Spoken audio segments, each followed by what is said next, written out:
मित्रों नमस्कार, जय श्री राधे। आप सबका स्वागत करता हूं आपके अपने YouTube चैनल प्राच्य वैदिक एस्ट्रो में। और आज आप लोगों के लिए लाया हूं देवगुरु बृहस्पति का मीन राशि परिवर्तन क्या आप लोगों के ऊपर प्रभाव लेकर के आ रहा है। देवगुरु बृहस्पति 14 अप्रैल से लेकर के 28 जुलाई तक मीन राशि में संचरण करेंगे, तो इसका हमारे राशियों पर क्या प्रभाव पड़ेगा, इसमें कर्क, सिंह और कन्या राशि विषय के वालों के विषय में हम इस वीडियो में चर्चा करेंगे। तो आइए सर्वप्रथम बात करते हैं कर्क लग्न और कर्क राशि के विषय में। मित्रों, कर्क लग्न और कर्क राशि में देवगुरु बृहस्पति होते हैं खष्टेश यानी ऋण रोग शत्रुओं के कारक, साथ ही साथ होते हैं भाग्येश यानी भाग्य के भी कारक हैं, आपके पुण्य के भी कारक हैं। और आप ऋण, आपके जो आपने ऋण है, आपके ऊपर रोग है, जो आपके शत्रु हैं, उसके भी कारक हैं, यानी मिला जुला प्रभाव देते हैं। शुभ और अशुभ दोनों प्रकार के परिणाम प्रदान करते हैं। फिर भी विशिष्ट इन्हें शुभ ग्रहों की ही श्रेणी में रखा गया है आप लोगों की कुंडली में, यानी कर्क लग्न के हैं, कर्क राशि हैं तो जो सामान्यतः प्रभाव माना जाता है वो शुभ माना जाता है। संचरण करेंगे आपके लग्न से, आपकी राशि से नवम भाव में स्वगृही। तो निश्चित रूप से आप 2 सालों से लगातार आप खुद देख रहे होंगे कि कुछ न कुछ समस्याओं से जूझ रहे हैं, कुछ न कुछ परेशानियां, कुछ न कुछ अवरोध आपके जीवन में आ रहा था। आप उनका सामना तो कर रहे थे, लेकिन अपनी सारी शक्ति, सारी ऊर्जा बस समस्याओं का सामना करने में आप व्यतीत कर रहे थे। क्योंकि मकर लग्न में पूरे वर्ष कभी वक्री कभी मार्गी होकर के संचरण किया, नीच का होकर के फिर आ गए आपके अपने स्थान से, भाग्येश हो गया आपका व्यय भाव में और साथ ही मृत्यु भाव में, यानी कि ये आपके लिए और भी घातक था। लेकिन अब 14 अप्रैल से स्थितियां बदलेंगी। निश्चित रूप से कर्क लग्न वालों का भाग्योदय होने वाला है, कोई रोक नहीं सकता इसे। क्योंकि देवगुरु बृहस्पति जैसा जब ग्रह आपके लग्न पर देगा अमृतोमय दृष्टि, तो निश्चित रूप से आपके स्वास्थ्य में होगा सुधार, मान सम्मान यश कीर्ति आपकी बढ़ने वाली है, कोई इसे रोक नहीं सकता है। साथ ही साथ दृष्टि देंगे वहां से बैठ करके आपके तृतीय भाव में, यानी पराक्रमशीलता की वृद्धि करेंगे। छोटे भाई बहनों से, मित्रों से, रिश्तेदारों से, पड़ोसियों से आपके संबंध सुधरेंगे, मधुर बनेंगे।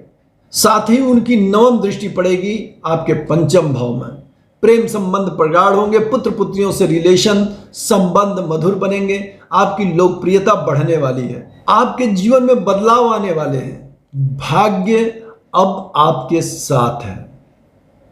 अब तक जो कमी थी, जो आप महसूस कर रहे थे कि कहीं न कहीं कुछ न कुछ, सब कुछ करने के बाद आप कुछ हासिल नहीं कर पा रहे थे, क्योंकि भाग्य आपके साथ धोखा दे रहा था। लेकिन अब ऐसा नहीं होगा। 14 अप्रैल के बाद आप विजयी होंगे। कर्क लग्न वालों के लिए देवगुरु बृहस्पति का मीन राशि में संचरण निश्चित रूप से परम सौभाग्य को उजागर करेगा और 14 तारीख से अप्रैल से आपकी किस्मत पलटने वाली है। यहां पर बैठ करके देवगुरु बृहस्पति आपको सब प्रकार के सुख प्रदान करेंगे। स्वास्थ्य खराब था, स्वास्थ्य सुधार देंगे। मित्रों से, रिश्तेदारों से, पड़ोसियों से संबंध खराब थे, सुधरने वाले हैं। प्रेम संबंध बनने वाले, नए प्रेम संबंध बन सकते हैं। नए प्रेम संबंधों में प्रगाढ़ता आएगी, पुत्र पुत्रियों संबंधों में प्रगाढ़ता, ज्ञान बुद्धि विद्या आपकी बढ़ने वाली है, चमत्कार होने वाला है। लोग आपसे इन्फ्लुएंस होने वाले हैं, लोग आपके व्यक्तित्व के आकर्षण में बंधने वाले हैं। एक अद्भुत चुंबकीय शक्ति प्रदान करेंगे देवगुरु बृहस्पति जब बैठेंगे भाग्य भाव में। और नवम भाव में देवगुरु बृहस्पति जैसा शुभ परिणाम कोई भी ग्रह मित्र नहीं प्रदान करता है। केवल देवगुरु बृहस्पति अगर सिर्फ नवम भाव में हो, तो आपकी पूरी कुंडली कितनी भी खराब क्यों ना हो, निश्चित रूप से सारी कुंडली के सारे परिणामों को बदल देते हैं। एक अकेला देवगुरु बृहस्पति यदि बैठे हैं नवम भाव में, तो दुनिया की कोई शक्ति आपको पराजित नहीं कर सकती है। कर्क लग्न और कर्क राशि वालों के लिए भाग्योदय का समय है। और अब आइए अब अपनी अगली लग्न, अगली राशि के विषय में बात करते हैं, सिंह लग्न और सिंह राशि के विषय में। सिंह लग्न और सिंह राशि वालों के लिए देवगुरु बृहस्पति बन जाते हैं पंचम के अधिपति और अष्टम के अधिपति। कर्क जैसा ही परिणाम है लगभग लगभग। एक शुभ त्रिकोण का स्वामित्व है और अष्टम का स्वामित्व है, यानी कुछ दुख और एक तरफ से पुण्य, यानी जो है जो परिणाम देंगे वो कुछ मिला जुला देते हैं, कुछ दुख भी लाते हैं, जीवन में ऊंचाइयां भी लाते हैं।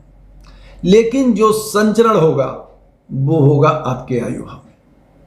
तो संचरण बहुत उत्तम नहीं होने जा रहा, लेकिन फिर भी काफी शुभ परिणाम मिलेंगे। स्वास्थ्य में सुधार होगा, आयुष आरोग्य की वृद्धि अवश्य करेंगे, आयु को बढ़ाएंगे। जब स्वगृही होकर के बैठेंगे तो आयु की वृद्धि करेंगे। लेकिन आपके खर्चों की भी वृद्धि होने वाली है, विदेश यात्राएं आपकी होने वाली हैं, दूरस्थ यात्राएं आपकी होने वाली है। धन और कुटुंब भाव को देखेंगे तो धन और कुटुंब में आपके वृद्धि करेंगे। साथ ही साथ आपके भूमि भवन वाहन माता सुख स्थान को देखेंगे अपने मित्र की राशि में, तो निश्चित से भूमि भवन वाहन मकान खरीदने का अवसर बनेगा और माता के स्वास्थ्य संबंधों में सुधार होगा। हालांकि सिंह लग्न सिंह राशि के लिए उतना शुभ परिणाम तो नहीं देंगे जितना कर्क लग्न और कर्क राशि के लिए दे रहे हैं, लेकिन फिर भी जो परिणाम रहेंगे वो सकारात्मक रहेंगे, क्योंकि अष्टम भाव में संचरण कर रहे हैं तो थोड़ा कम परिणाम प्रदान करेंगे। लेकिन यह है कि स्वगृही है तो निश्चित रूप से आपकी आयु शक्ति को बढ़ाएंगे। कहीं से आकस्मिक धन लाभ भी करा सकते हैं, क्योंकि अष्टम भाव गुप्त चीज़ों का है, छुपी हुई चीज़ों का है, तो कहीं से अचानक आपको कुछ लाभ देवगुरु बृहस्पति हो सकता है, दिला सकते हैं। तो सिंह लग्न वालों के लिए, सिंह राशि वालों के लिए भी ये गोचर मध्यम स्तर का माना जाएगा। मित्रों, अब आइए आज की इस वीडियो की अपनी अंतिम राशि की बात कर लेते हैं हम कन्या लग्न और कन्या राशि के विषय में। तो कन्या लग्न और कन्या राशि वालों के लिए भगवान श्री देवगुरु बृहस्पति बनते हैं चतुर्थ भाव के स्वामी और साथ ही साथ सप्तम भाव के स्वामी, यानी 2 सेंट्रल पावर इनके पास है। लेकिन शुभ ग्रह के पास यदि सेंट्रल पावर हो तो बहुत शुभता, उसकी शुभता में कुछ कम हो जाती है। फिर ये उनके बैठने का स्थान से निर्धारित होता है कि किस प्रकार का आपको परिणाम प्रदान करते हैं। फिर भी सामान्यतः शुभ परिणाम ही कन्या लग्न और कन्या राशि को देते हैं। कन्या लग्न कन्या राशि वालों की एक विशेषता यह भी होती है कि वे देवताओं के, ब्राह्मणों के बड़े भक्त होते हैं और इसका उन्हें फायदा भी अपने जीवन में मिलता है। तो कन्या लग्न और कन्या राशि वालों के लिए संचरण करेंगे सप्तम में, और यदि कन्या लग्न है, आपकी कन्या राशि है और आप कन्या जातक हैं और विवाह नहीं हुआ है, तो ये सर्वोत्तम समय है आपके लिए। यदि बहुत दिनों से विवाह आपका टलता जा रहा था, किन्हीं कारणों से नहीं हो रहा था, तो ये अवसर सबसे शुभ है और देवगुरु बृहस्पति यहाँ बैठ करके निश्चित ही आपके विवाह का योग बनाएंगे।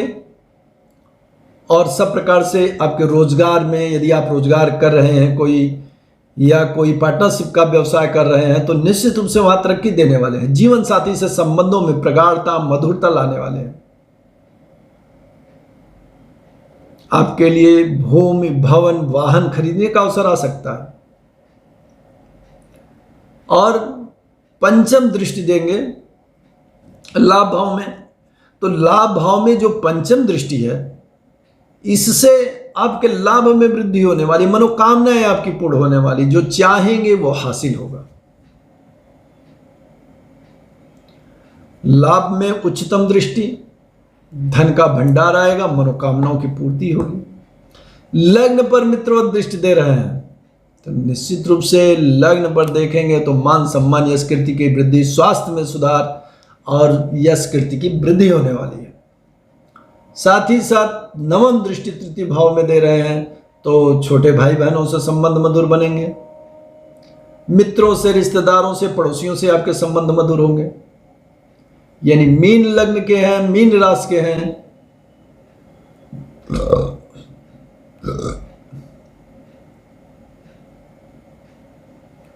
तो भी देवगुरु बृहस्पति का मीन लग्न में, मीन राशि में यह संचरण आप लोगों के लिए बहुत ही उत्तम फल देने वाला है। यानी कन्या लग्न के हैं, कन्या राशि के आप हैं, तो भगवान देवगुरु बृहस्पति सप्तम भाव में बैठेंगे मीन राशि में स्वगृही होकर के, तो निश्चित ही आपका बहुत ही कल्याण करने वाले हैं। और अगली वीडियो में मिलता हूं तुला, वृश्चिक और धनु का राशिफल लेकर के।